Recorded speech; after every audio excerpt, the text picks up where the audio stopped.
I build plastic models as a hobby in Japan.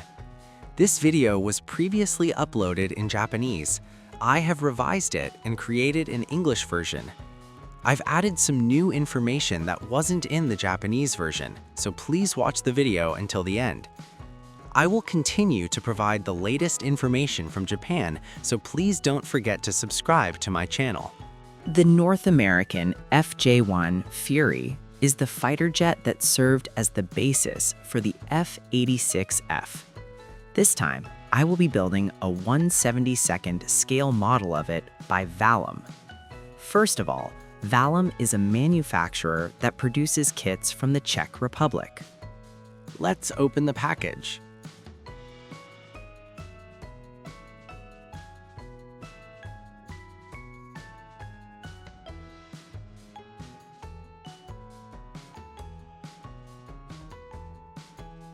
Here are the instructions.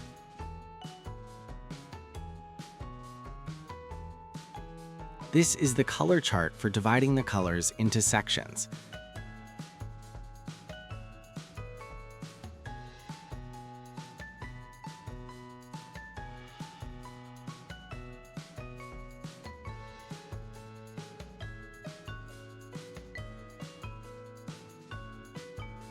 The instructions are simple, and it looks like it will be easy to build.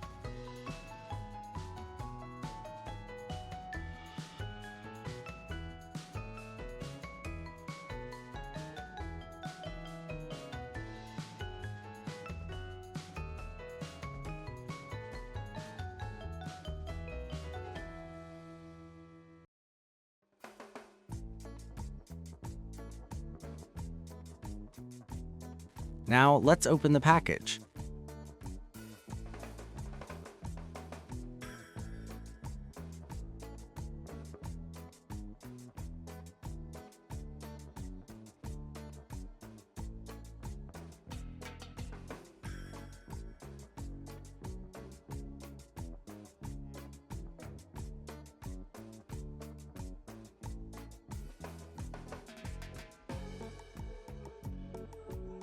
There aren't many parts.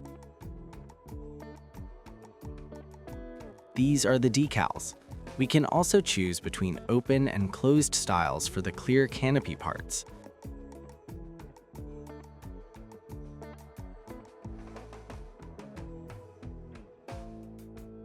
These are resin kits.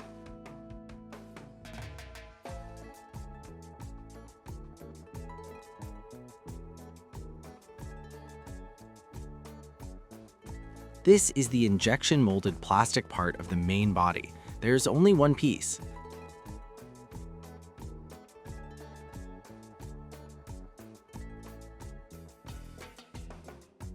The parts have neatly engraved lines and almost no burrs. I think they are in very good condition.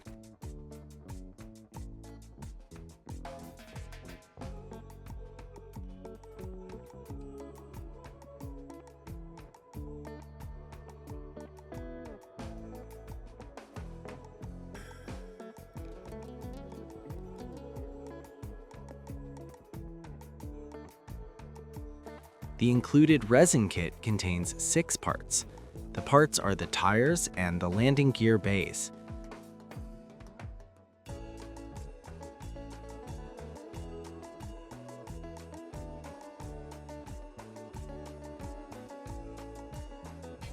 The included decal bag contains photo-etched parts for adding detail.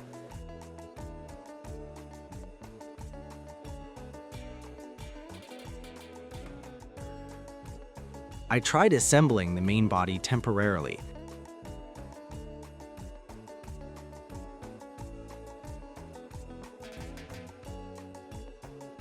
There are a lot of parts that don't quite match up, and it looks like it's going to be a lot of work to fix them.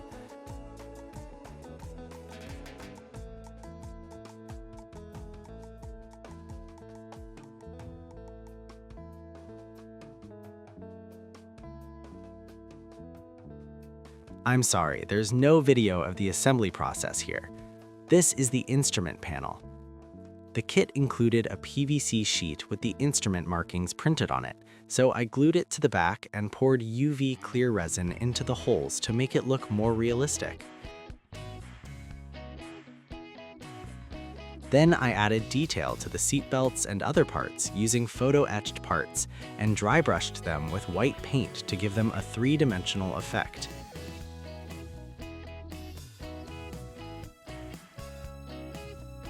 Those are resin parts for the front engine air intake and the landing gear storage area. I temporarily fixed it with blue tack and then secured it with CA glue and spot applications.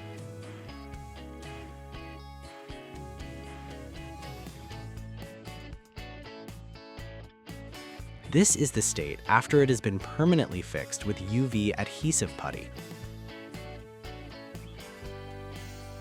I temporarily fixed the cockpit in place with blue tack, then permanently fixed it in place with UV adhesive putty.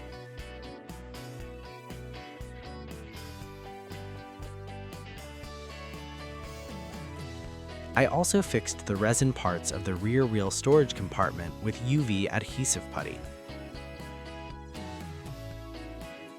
The parts don't fit together well, so I'll fix that. I had anticipated this situation during the preliminary assembly stage.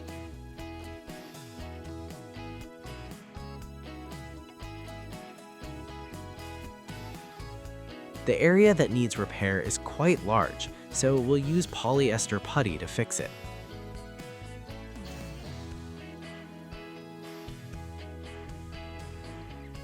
I finished sanding down the polyester putty and then laid out all the parts.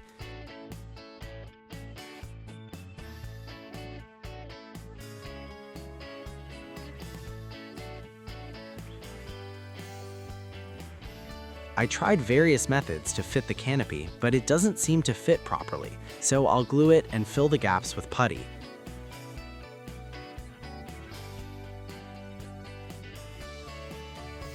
Another issue is the attachment of the main wings and tail wings. The wing attachment is unstable, suggesting low mounting strength. This needs to be reinforced.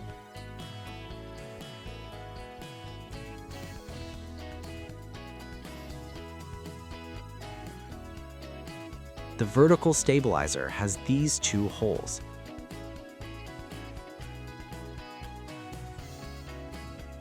With this positioning, I think it will be fine as is.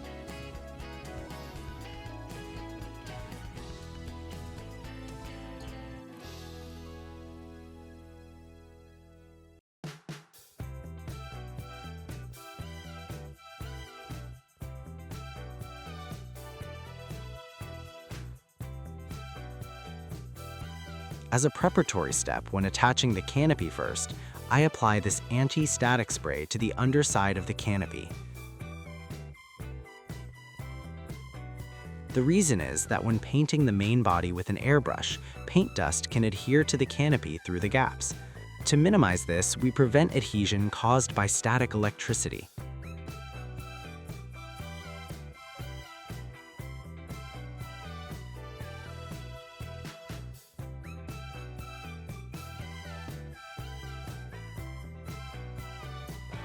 I always do this step first if I'm attaching the canopy.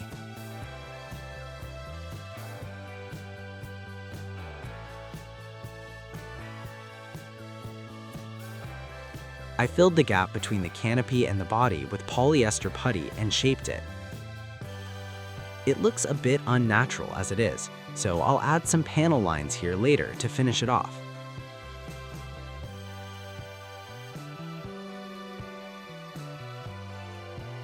Regarding the reinforcement of the joint between the main wing and tail wing, for the main wing, I used sprue to attach the wing, drilled holes, and inserted the sprue.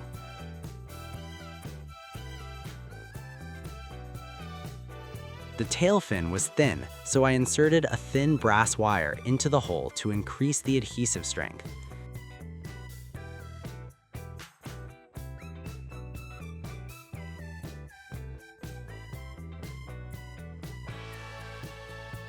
Next is masking the canopy, and I do it by cutting masking tape into small pieces and sticking them.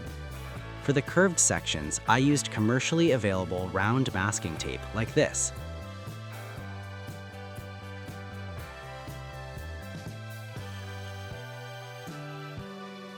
This is the masking tape I used for the curved section. It comes in various sizes, from 1mm to about 9mm, and it's very convenient to have a variety on hand.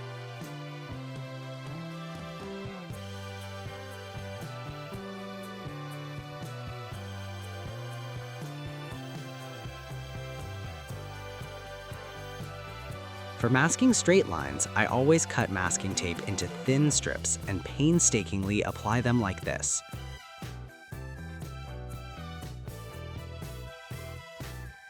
The masking canopy is complete. Regarding the tail fin attachment, it's supposed to be angled upwards by 10 degrees, so I actually fix it in place according to the drawing and the instruction manual. Align one side to 10 degrees according to the drawing and use blue tack to position the other side so that it looks like it's at a similar angle. It's surprisingly accurate in appearance. This blue tack is very convenient. It's great for temporarily fixing things like vertical stabilizers in place and then gluing them in place once they're vertical.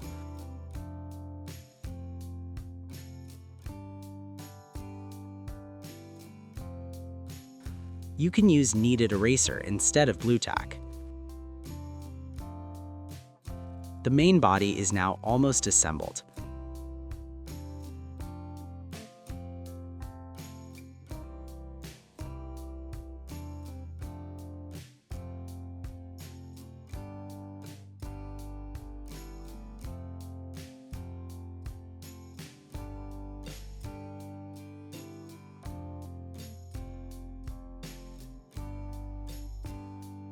I will recreate the molded details that have been filled in with putty, etc.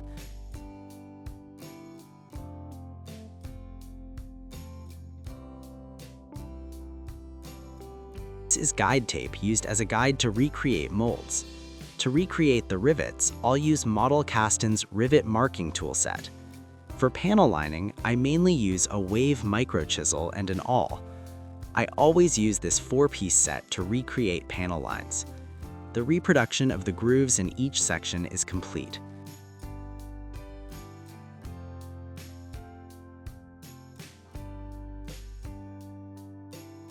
I will now begin painting. As the first step before starting the painting, I paint the canopy window frames with the interior color of the aircraft.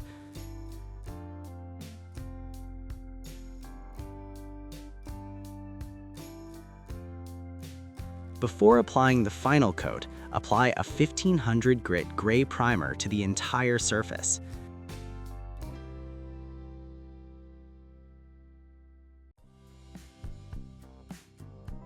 The purpose of a primer is to improve paint adhesion and also to help spot small scratches or areas with poorly engraved lines.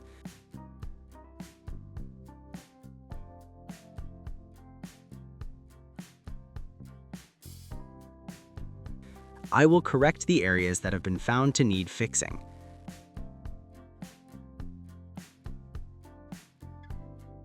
Once all the fine details have been corrected, lightly sand the entire surface with a 3000 grit Mongoose sandpaper.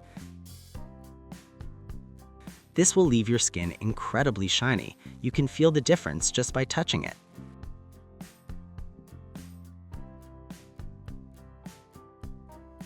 Once I've finished sanding the whole thing, I then use a toothbrush to remove any remaining dust from the grooves.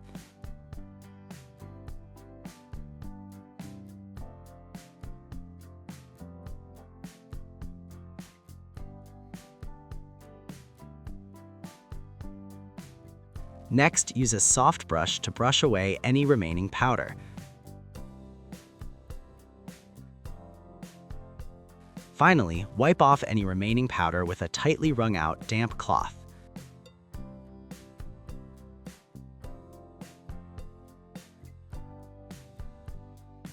This completes the preparation.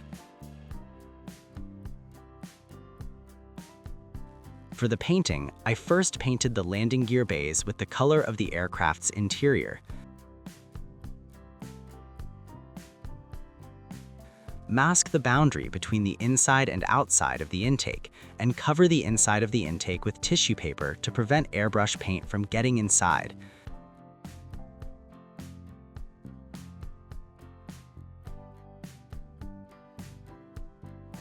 The landing gear bay area is filled with blue tack and masked, but if blue tack gets into small bumps and crevices, it becomes difficult to remove, so masking tape is applied to the back of these areas. I apologize for the slight delay in introducing it, but this is the blue tack that I've been mentioning. This is primarily intended for sticking small objects to walls and such, and while kneaded eraser would also work, I use blue tack. I've just used blue tack to cover the storage compartment as a masking agent.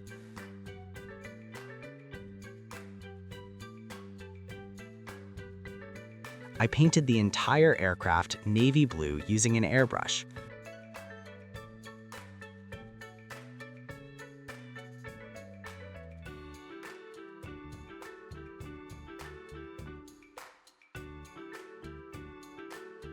Smaller parts are attached to a thin rod with double-sided tape and then sprayed.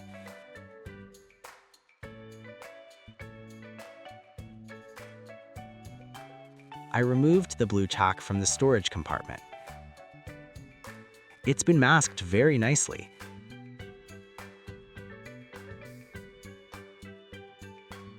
Since the base color is dark, the ink wash won't be very noticeable, but let's do it anyway.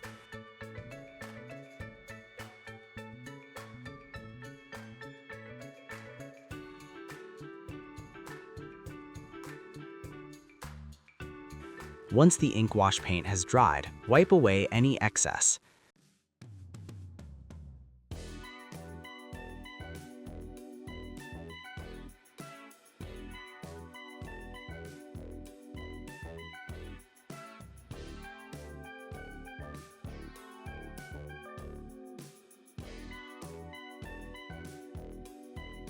The main method involves applying solvent to a cotton swab and wiping the area.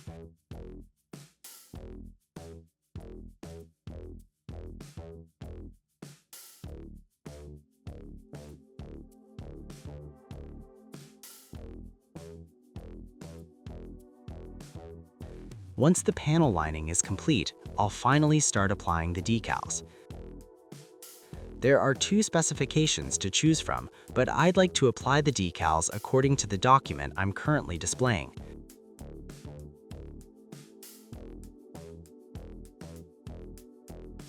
Now it's time to prepare to apply the decals. When applying decals, I always have a few cotton swabs ready, and I also have some water to soak the decals in.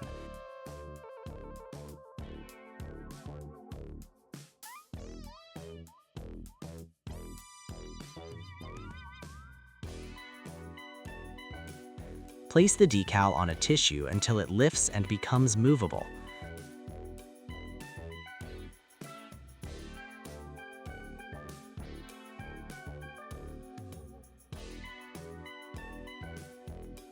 I use these three items to carry out my work.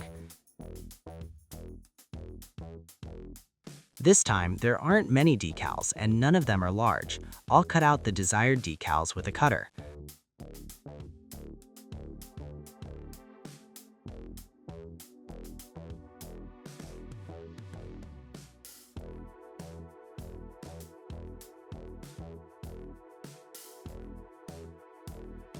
Submerge it in water for a few seconds, then place it on a tissue and wait until the decal moves.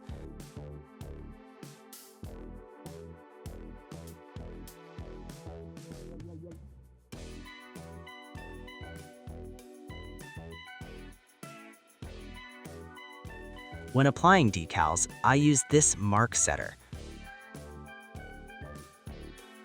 The glue settles at the bottom, so mix it well before use.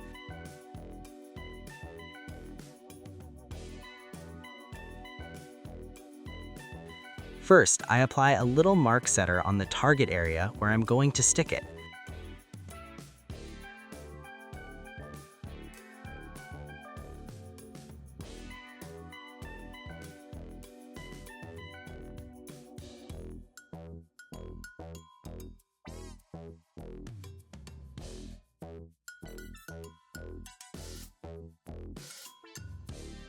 Slide the decal into place, then adjust its position.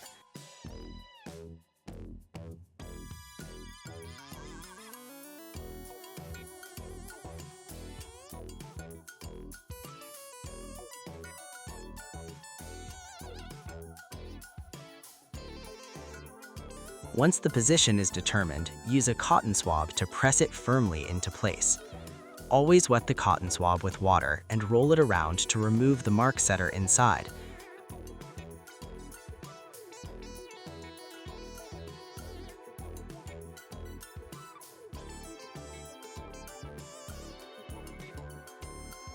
If you use a cotton swab dry, the decal may stick to the swab and peel off, so always wet the cotton swab.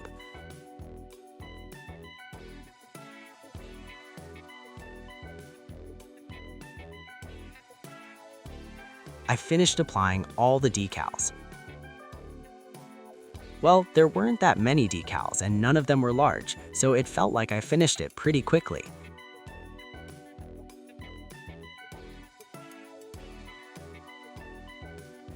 After applying the decals, I'll try polishing, a technique often used for car models. Most people don't do this with airplane models, but let's give it a try this time. This is actually the state after the initial sandblasting and 2 main coats of powder have been applied. The solvent used during the sandblasting was too concentrated, resulting in quite a few uneven patches in the clear coat. But since it's painted thickly, I think it will become smooth if you sand it down. The polishing process is complete. In terms of order, I polished it with 2000, 3000, 4000, 6000, 8000, and up to 10,000 grit.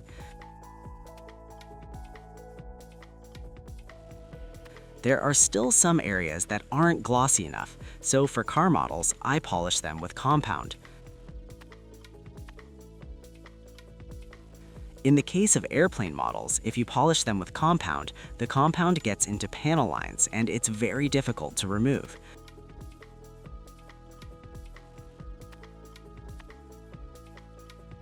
The main purpose is to eliminate the height difference with the decals, so in the case of airplane models, I plan to apply a very thinned down clear coat, about 1:4 ratio, on top of this to give it a glossy finish.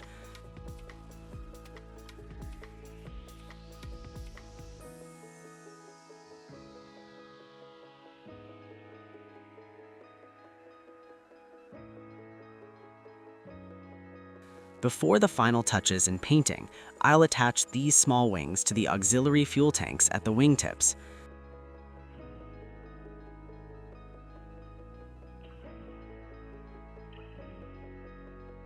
This part is etched, so it needs to be glued with superglue or similar adhesive, but instead of gluing it directly, you can achieve a cleaner bond by temporarily fixing it with something like blue tack before applying superglue.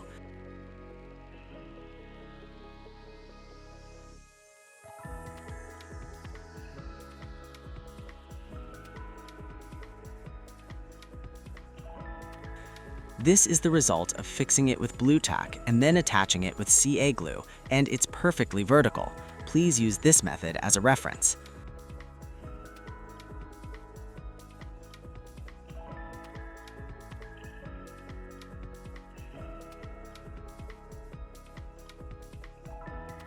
The final coat has been applied. The product I used, including the base coat, was Gaia Notes EX03 Gloss Clear.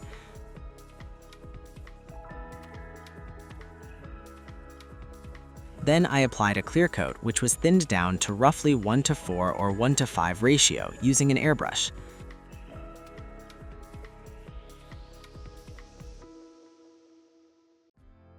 It has a really nice sheen.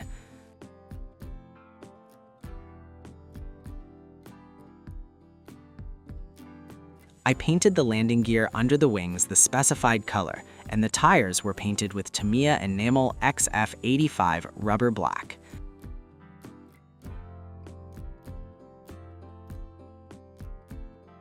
I use enamel paint when brush painting because even if I accidentally paint outside the lines, I can easily remove it.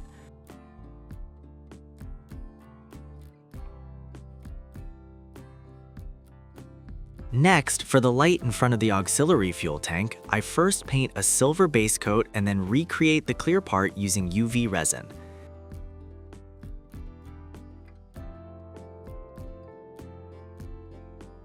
Due to surface tension, it becomes perfectly round.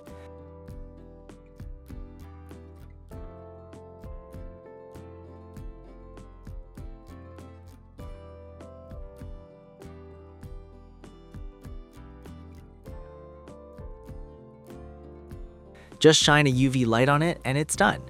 You can choose to use the included clear parts, but I think this method will give you a nicer finish.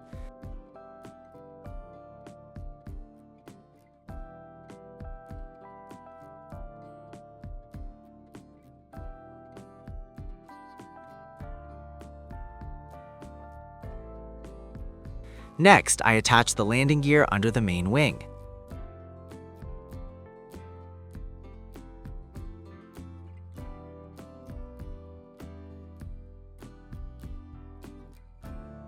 I attach the nose wheel.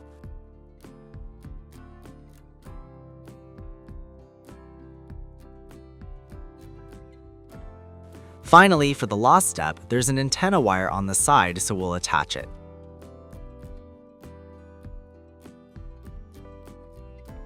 And with that, it's finally complete.